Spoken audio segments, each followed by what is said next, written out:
All right, I'm gonna be doing a reaction video on Black Conservatives versus White Liberals, The Middle Ground by Jubilee.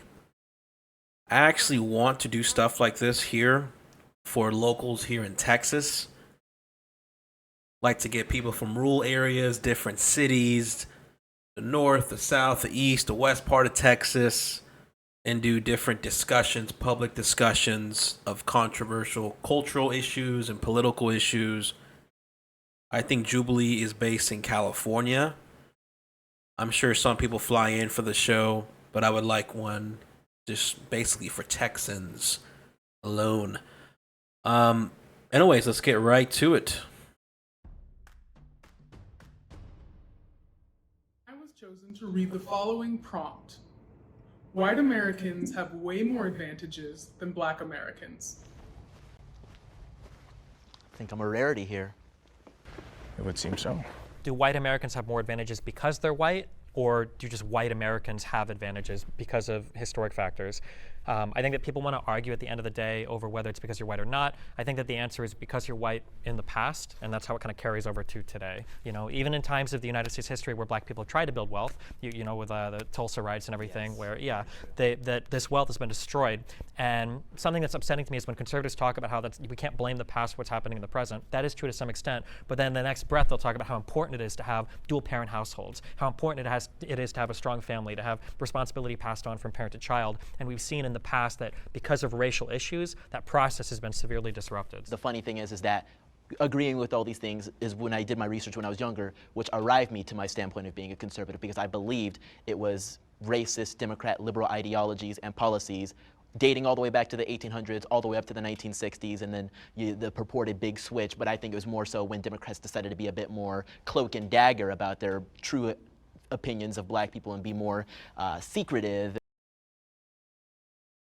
So one reason that I disagree with this guy in the blue shirt, I think his name is Destiny, when he made the point talking about historical past and people in the past benefiting greatly in the present moment, I always ask myself, can you please, is there evidence to substantiate that claim clearly? Like, how consistent, if you have, let's say, 1,000 families, and in those 1,000 white families, 200 years ago, 300 years ago, when slavery was legal here, in those 1,000 families, show me now in 2023 within those 1,000 families that had slaves, black slaves, and you make the argument that they benefited from that. Where are those 1,000 people now in this present moment, financially speaking? Right? I would like studies to substantiate that claim, because you hear this argument in the leftists and progressives that says because of the past, it is blatantly obvious, it makes common sense, they would say, that we are still suffering, they are benefiting from the past of being slave owners of their ancestors. This is one reason why white folks have a lot of white guilt and are ashamed of their skin tone, because they may think that inherently that their ancestors had slaves or benefited from slavery 300 years ago, 200 years ago, within the founding of this nation, et cetera, et cetera. But again, I just don't, there's not enough evidence to substantiate that. Now, the research that I have done, there is a study that talks, I think it's NASDAQ that did a study talking about, actually, I'm going to look that up right now to see. I don't know how to spell this. NASDAQ study on generational wealth. Okay, here it is. So generational wealth. Why do 70% of families lose their wealth in the second generation? Okay, so this is a study, and I'm pretty sure that from second generation to third generation, right here, second generation and to third generation, there's a 90% chance to be lost by the third. And there's a variety of variables, again, that the next generation has to be, they don't talk about how they made the money. They don't prioritize, right? Like, here we go. Generations are taught not to talk about money. The prior generations worry the next generation will become lazy and entitled. Many have no clue about the value of money and how to handle it. This is 100% true. So it's a weak argument to say because the past white folks benefited from slavery, they had a head start, right?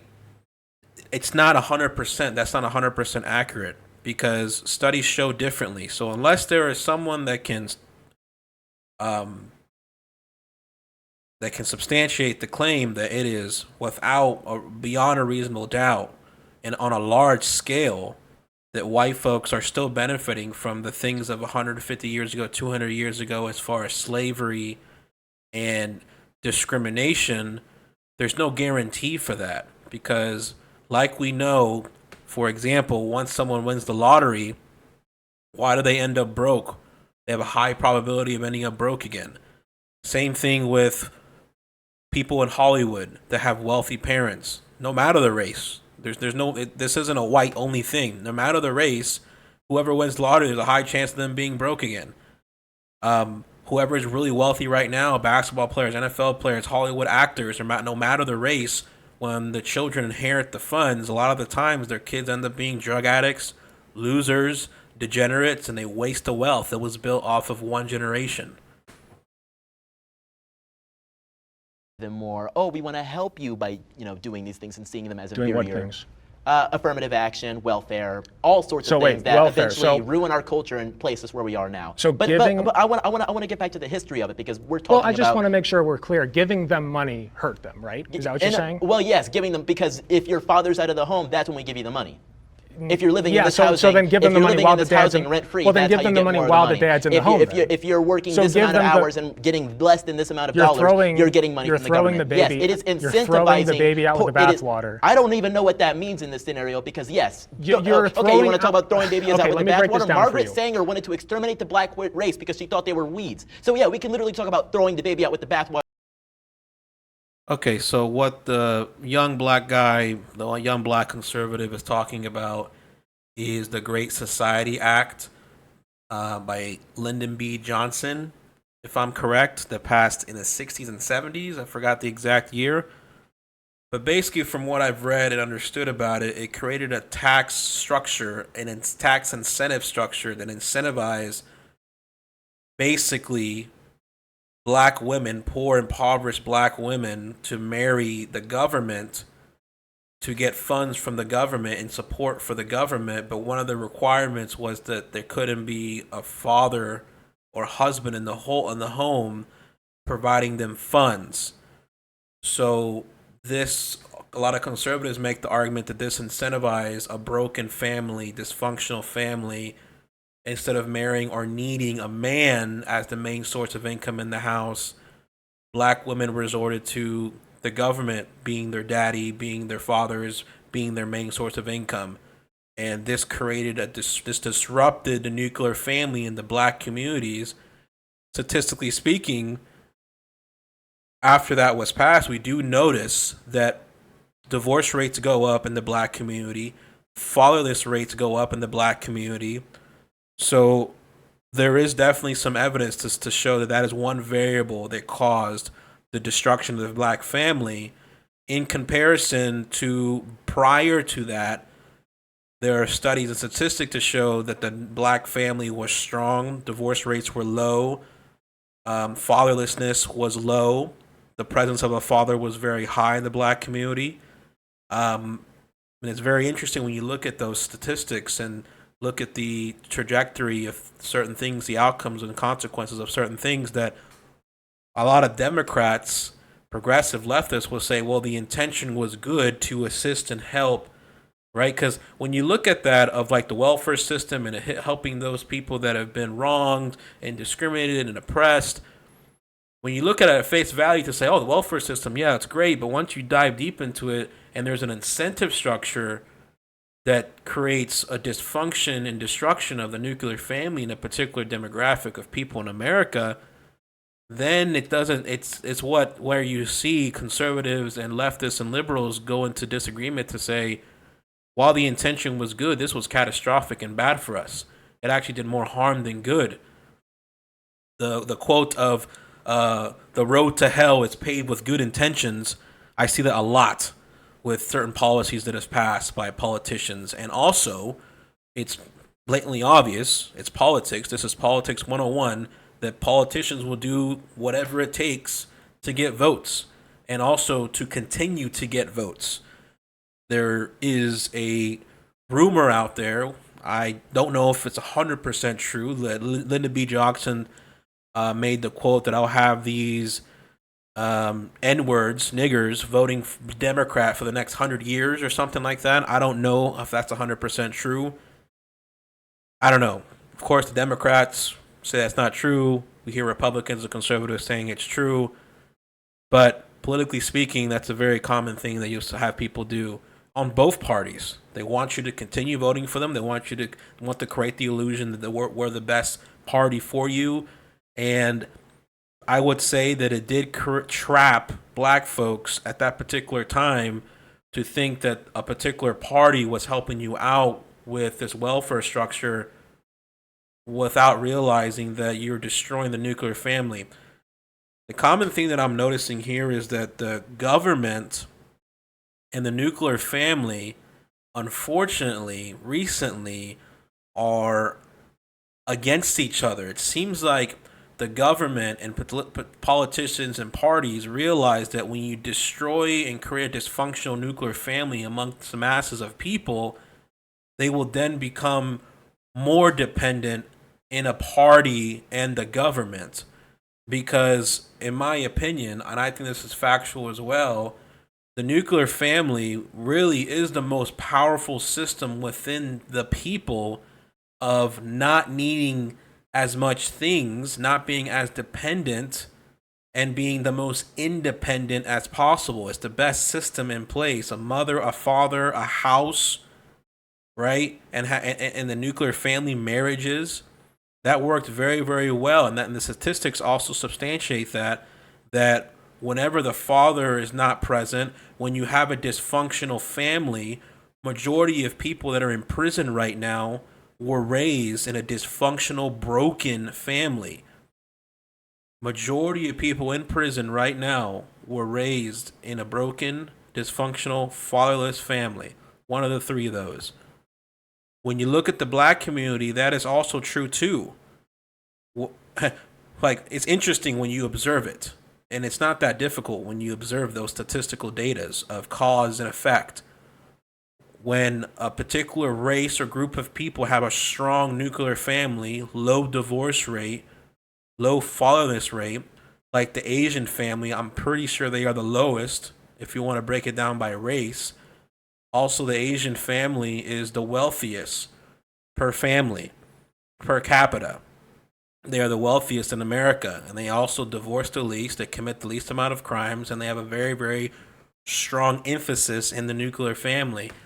And I'm pretty sure the black community is the polar opposite, statistically speaking, when it comes to fatherlessness. Black community now, it's 70% fatherlessness at this point. And we're looking at the consequences of the cultural differences between, let's say, Asians and black folks. Now, I understand that people will say, well, black folks had a different historical upbringing, yada, yada, yada. That's something that's worth being discussed, and there's definitely some validity to those arguments.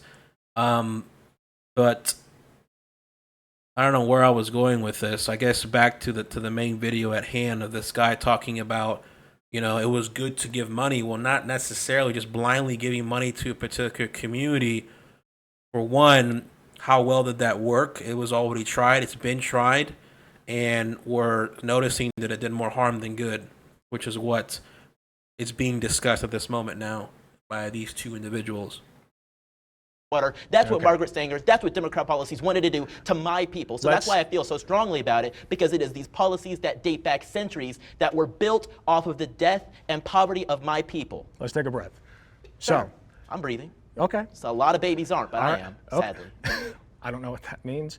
When I say throw the baby out with the bathwater, you want to completely get rid of welfare, okay? Or at least I don't want to put that on you, you haven't said that, but the conservative apparatus does, clearly. So giving money to a group of people does not hurt them. I mean, It sure, if can't. you're talking about a lottery, It just, hey, literally take can't. money. But Yes. there are strings Take money. attached to that money. Take all the there money. are strings attached Give to them that millions. Make them all millionaires. I don't care.